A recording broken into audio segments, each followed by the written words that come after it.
Hey everyone, welcome to the Echo Lens, the podcast where we view assistive technology through the eyes of lived experience. I'm your host, Kenisha, and each week and each episode, I should say, we explore how dignity, design, and innovation really intersect to empower blind and low vision communities. We're not just reviewing tech, we're reframing it. So, this is a space for truth telling, for honoring the voices that often go unheard, and for challenging the industry to do better. So, whether you're a developer, a user, or someone else who just simply believes in equity, you're in the right place. So, this is the Echo Lens. Let's take a closer look. Today on the podcast, we have Shawn Keen. Shawn is actually our community advisor here at Echo Vision Foundation. Shawn is a blind entrepreneur, advocate, and founder of AI for the Blind, which is a rapidly growing online community that has more than 15,000 members. And it's dedicated to empowering blind and low vision people through artificial intelligence, creativity, and connection. So Shawn has collaborated with leading companies such as Coursera, major universities, including Vanderbilt, and nonprofits like Lighthouse for the Blind in New Orleans to expand opportunities for independence, education, and innovation. We'll let Shawn tell a little bit more about his story, but after recovering from a stroke in 2022, Shawn really redirected all of his energy towards educating people about the power of AI and technology while weaving in storytelling and community. So he's been a podcast guest and many podcasts and been out here doing all the work for quite some time, and he really has a passion for helping organizations connect accessibility with real human impact. So Shawn, we are super excited to have you on the Echo Lens today. I found your Facebook group when I had my most recent huge vision loss that deemed me legally blind a couple of months ago, and I was looking for some support, and your group came up. So welcome to the podcast. How are you today? Good. Thank you so much for having me. Yeah, we're super excited about it. And I got connected to the Echo Lens Foundation, and then I had saw that you were the community advisor and, really working towards bridging some of those communications between your folks and our group too. But I would love if you could, share a little bit about your story and your connection to the blind and low vision community. Sure. So my story is kind of interesting because I was born with glaucoma back in the 70s, and I had a little bit of vision growing up, and then I went off and did all this stuff, and really, I mean, the first part of my life, I like to think, ended January 11th, 2022, and that's kind of when a Mhm. new version of my life started. As you mentioned, I did have a stroke in 2022, and it probably saved my life. It definitely changed my life. And about that same time was the same time that OpenAI released ChatGPT. Yep. For some reason, AI just really connected with me. It was just something I really enjoyed. And so from 2022 to 2024, I was just kind of playing with AI and learning how it worked, along with having a full-time job and having a life and everything else. So this group you found, AI for the Blind Club, Yeah. it was just something I made so I could post all the crazy stuff I was making with AI. Like, there was absolutely no plan behind it. There was no goal. There was no anything. And it's fun because it's a learning place. It's a way to learn how to use AI. It's a place to find like inspiration and creativity, and and a lot of people have gained a lot of knowledge and experience and maybe even strength from and That's great. That's awesome. It's expanding. It's going to expand in the next couple of years and really become something amazing. But it wasn't created for that reason at all. Yeah, that's really interesting. I definitely see in the group when you're sharing some of the things that you're making and the tips and tricks on how we can, use AI to benefit us in our daily living, right? So blindness is a spectrum, and trying to get folks to understand that, because they're probably wondering, how are we using AI and all these tools and knowing what we're making and things like that. But can you tell me a little bit about, like, what is your vision? How is it perceived? Sure. Sure. And like I said, I was born with glaucoma. Mhm. I had a little bit of vision growing up. I could see the grass from the sidewalk and I could tell what color the sky was, but Mhm. never good enough for reading or describing what someone looked like. And blindness definitely is a spectrum, like a Yes. lot of things in life are. There's people like me that are completely blind with zero vision. I earned that in when I was about 18 or 19 years old. But honestly, it was so gradual that and I was already used to using a cane and reading braille and using talking devices that going blind for me wasn't that big of a deal. Okay. It is for other people. It is seriously a big deal for other people, and I don't want anybody to think that, "Well, he's just saying it's simple." It's not. It's hard to Yeah. be blind. It's a challenge. There's a whole lot to it. But you're definitely right that you have the low vision spectrum, which is people that are just barely blind, kind of like you.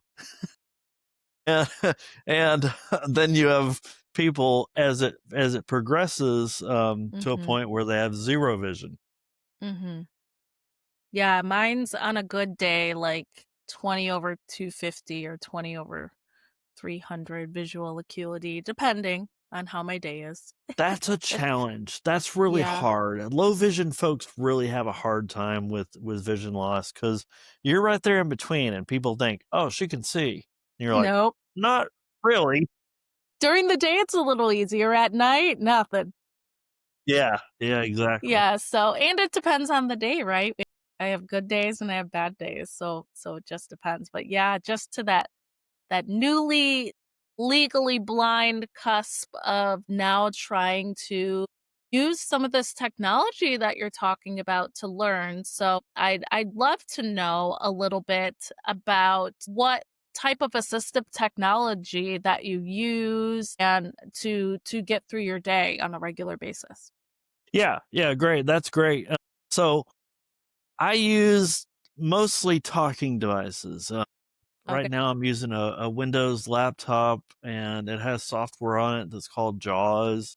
And Yes. JAWS is a screen reader. What a screen reader does is it does what it sounds like. It just reads the screen to me and allows me to use the keyboard to navigate the computer and do everything I got to do. When you lose your vision, you also lose the ability to use the mouse. So Yeah. blind people don't use a mouse. They use the keyboard for everything from Mhm. clicking on things to opening files, writing and everything. So that's kind of the reason I think AI just really appeals to me is cuz I'm a computer nerd. I don't know Yeah. if I mentioned that. Uh-huh. That should be obvious. Yeah, you don't say. So AI is very text based. You can do everything with AI with text. So I think that's probably why, it interests me so much because I'm on a computer typing anyway, so Yeah. why not? Yeah. I haven't used JAWS, but my assistive technology teacher is we're going to be starting Fusion soon. Okay, good. Good. No, that's a good start. That's a good place to Mhm. be.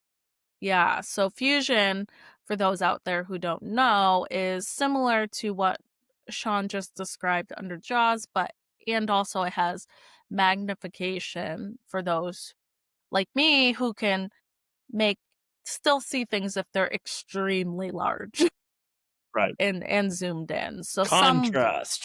Yes, contrast. I do everything in dark mode already, so things like that. Okay. I love that. How has your vision journey really influenced the way that you engage with the innovation that AI gives us? And I think it just depends on the person. So for me, Yeah. I use a computer. I also use an iPhone. The access on the phone is a screen reader called VoiceOver. Yes. And so that's a little bit different from the computer. But using AI for me, I use it in two ways. I use it for information, like I want to read the mail, I want to use the microwave, I want to do things around the house, I want to do things that I need to be independent, identify clothing or Yes. travel independently. So that's one form of technology that blind people use. Smart glasses, apps, or things that will read to you. So that's one way I use AI. I use Be My Eyes. I was gonna ask you what you use for that because folks are probably wondering, "Wait, you They can do are. that on They are. ChatGPT?" If you want the best, if you want the most easiest way to use AI and give it a try, whether you're sighted or blind, go download the Be My Eyes app and take a picture and ask questions. That is essentially the most simple way to get into AI 100% for free. They love it when I do that because that really does get them a lot of new people, because people can sign up for Be My Eyes whether they're blind or sighted. Sighted Yeah. people can sign up to be a volunteer. So why not? Yes. Let's promote it. So I use AI for the information side, the things I need to live an independent life, and the creative side. The creative side is making AI music or making AI images or using it to write a story or make a game or something. There's sky is the limit when it comes to AI. And so those are the two areas for me that are most important is being able to make fun stuff, positive things that make you feel good, and being able to live my life. Yeah, I love that, and yes, Be My Eyes, I have downloaded it recently. I haven't used it yet, but I've used Seeing AI where you Mhm. is it similar? Where you take the picture and it describes a little bit.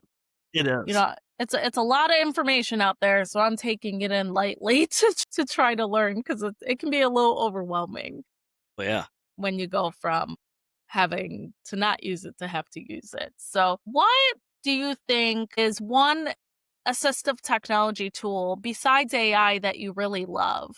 Like, what is a tool that besides AI that you are like, I have to use this or I Gosh. really love using this? And really, when I was 10 years old is when I learned that I found the one thing in my life that was going to be the most impactful. And unfortunately, I didn't know it at the time. But what that was a computer. And Mhm. when I got introduced to a computer, if I'd only known how impactful that one device would be on my life, I would have done things a lot different. Yeah. But really, I mean, that's the simple part of it is that using technology. Technology is just something that no matter if I'm upset or sad or happy, it's one thing I've always been drawn to. What is a tool that you wish was better? And that's an interesting one because as blind folks, we have devices that are made for blind people, which we call them blind specific devices. So, Yes. an example of that might be something like a braille writer. A braille writer is a device that you use to type out braille. So, like a braille typewriter. Mhm. But then we have devices that are not made for blind people that maybe accidentally or by design, maybe they did decide to include blind people. Devices that are for mainstream folks to use. And that would be something like Meta Ray-Ban glasses I or was the gonna Meta say Oakley smart glasses. glasses. Yep. Yeah. Yeah, and so those are devices that are made for everybody, but do have features and by design, maybe, are that blind people can use them. Yeah. And that's cool because that means we can go to Best Buy or any a regular store like anyone else and buy that product, not have to order it from some particular place. Hmm. The professionals call that universal design, where you can take a product and make it to where anyone can use it, ver regardless of their, disability. And so I hope we get more devices like that. It's funny 'cause I s I was looking at the questions and I saw this one and I was thinking, what am I gonna do for that?" And so I asked for a list. I used AI and I asked for a list of suggestions or, ideas around it, and the first one was a AI, coffee mug. What's Wait, And you what's think, that? "Why? Why?" You're thinking, What's that about?" And the thing is that, it tells you as you're filling it up, it can talk to you, and it could also tell you the temperature of your beverage, coffee or whatever, and I'm thinking, most anybody would think that was cool, most anybody would love to have Yeah. something like that. Wait, is that real? No, it's not. I wish it was. I know, me too. I know that they have the thing you can put on the edge of your cup so when you pour Yes, something in there, right? Like, I'm getting one of those soon from my helpers because a my depth liquid level indicator. okay. My depth perception is awful, so I always miss. Yeah, yeah. Oh my goodness, that's really interesting. I think a liquid coffee cup would be really cool. Do you use AI glasses? I have a pair of the Meta, Ray-Ban glasses. I use them. I don't use them every day. Uh, Mhm. and technology you'll find varies with the individual. I mean, some people really need the technology, daily, and some people, we got multiple ways of doing things. Mhm. Yeah, I'm hoping to get some soon to be able to use them when in some situations that I know I could be useful. One thing they're really useful for is surprisingly not the AI stuff. I like wearing them and just, I'm sitting here typing and I say, "How do you spell?" You can ask it that, or give me 5 other words for whatever, or I there's didn't all even think of kinds of that. ways like that.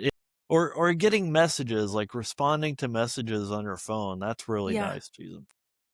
Yeah, I love that. And I heard, is it true or correct me, that the Be My Eyes app that you talked about a little bit earlier, you can use on the glasses, right? It And does, it does. okay. It has a connection where you can say, "Connect to a Be My Eyes volunteer," and that will connect you to, the Be My Eyes app and also call a volunteer, where they're able to see through your glasses, and, oh gosh, back in the summer, me and my wife walked to the pool here at the apartments and used that to navigate the whole way. Wow, that's really, really cool. Mhm. That's really awesome. So when you're thinking of new products that you want to try out, how do you evaluate whether or not that product fits your message that you want to give? Um, I think what it comes down to is first, how accessible is a device? Does it Mhm. have buttons? Does it have a touch screen? Uh, how difficult is it going to be to use? And for me, it varies. I like the utility of things. Sometimes we lived in a house and we had a one of those push button door handles, where you can type in a code to unlock the door. That's Mhm. I like the usefulness of certain things. So usually the main important thing is it tactile? Is it something I could touch and reasonably figure out how to use, or does it talk? Yeah, that's really cool. And it makes sense. Okay, so I want to go back to your Facebook group for a second, or your AI for the Blind group. We talked about how it started. I'm wondering what's going on in there now, or what's happening. I thought I saw a couple of changes coming soon. Is there anything that you can talk about?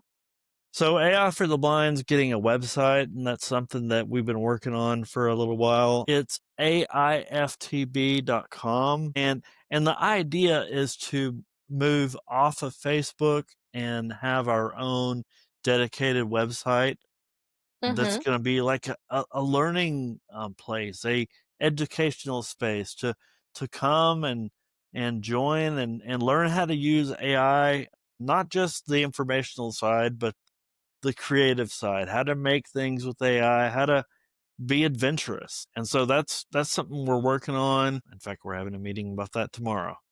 Fun.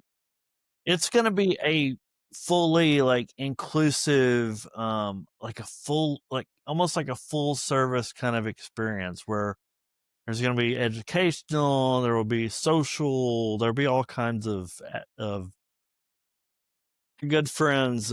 Tony Gebhardt is a musician, a blind musician from Oregon, and he's already working on doing a multimedia experience, like a class. So think of like a classroom, a virtual classroom, and like I said, Tony's a musician. He's very talented, and he's going to do a thing on teaching people how to make AI music. Oh, that's really neat. Yeah, so there will be some interactiveness to that. There'll be all be fun and educational. So that's kind of like a teaser of what it could be like. What is your hope for the next generation when it comes to assistive technology? Because, things are changing so fast. What we have today is going to be so far advanced in 5, 10 years, right? What is your hope for the next generation of assistive technology? It's funny because a lot of people for a while now keep saying, in the future this is going to happen, and right now we're living the future. We are, Yeah, yes. we're in the future right now. So all of Mhm. the things that are being creative. I mean, I was just down in Austin, and the Waymo cars, the self-driving cars. Yes, We didn't get yes. to try it, but we're gonna do that. I mean, that's life-changing. All of the new AI stuff is life-changing, and not just for blind people. It's truly life-changing for everybody, the whole world. Yeah. And so I'm looking forward to seeing what people create. And that's kind of one thing I've always said in my AI for the Blind group is that I'm curious to see what other people come up with. I've created some pretty cool stuff, and I'm sure there's things out there that other people are going to create. And then one last thing I'll include on this is that for a long time we've been using things like Siri and Alexa and other types of talking devices and stuff, and all of these gadgets, all of these apps and such use AI. We never knew it. So what's going to be really cool is to see what people come up with, to see what people create that may use AI, but you don't know it. Yeah. Yeah, it's built in, it's a understood regular thing. I guess, yeah, we've had it a little longer than we think, and you say we're already, in the future. It's only gonna get better for this. I mean, we're not in the Jetsons future yet, but Not yet. but, one day we'll get there. They say Okay, about so 10 years. yes. So what are some final thoughts that you would love to leave our Echovision Foundation audience with? Search for the AI for the Blind Club on Facebook and join it. That's the best way to get connected with me and to get connected to see what's coming next. That's kind of become this thing is where I just say, just go join AI for the Blind Club, and you'll be around to find out what happens next. Yeah. And where else on social media can folks find you? Um, I'm pretty simple. I usually go by TX Blind as my handle on just about anywhere. Um, but I mean, there's other social networks, YouTube, TX Blind. Um, Facebook's the only place where I'm just Shawn Keen. Okay. Well, we'll definitely also put in our show notes how you can get to the Facebook group. So if anyone's interested, they'll be able to click on it there. But Shawn, today was such a wonderful conversation with you. I love having conversations like this with folks with lived experience to get other perspectives because we keep talking about how blindness is a spectrum and there's so many different caveats that go into that and so many different levels that go into that. So I just really appreciate you coming on and sharing some of that with us. Sure, anytime, anytime. I love sharing the knowledge. That's just one thing I've always enjoyed is teaching other people how things work. I love it. Well, thanks everyone for joining us on the Echo Lens, where we view assistive tech through eyes of lived experience. So, if today's conversation sparks something in you, you can share it, rate it, and keep the dialogue going. And to learn more about our beautiful project or to support our work, visit us at echovisionfoundation.org. So until next time, stay curious, stay connected, and keep seeing with love. Bye, everybody.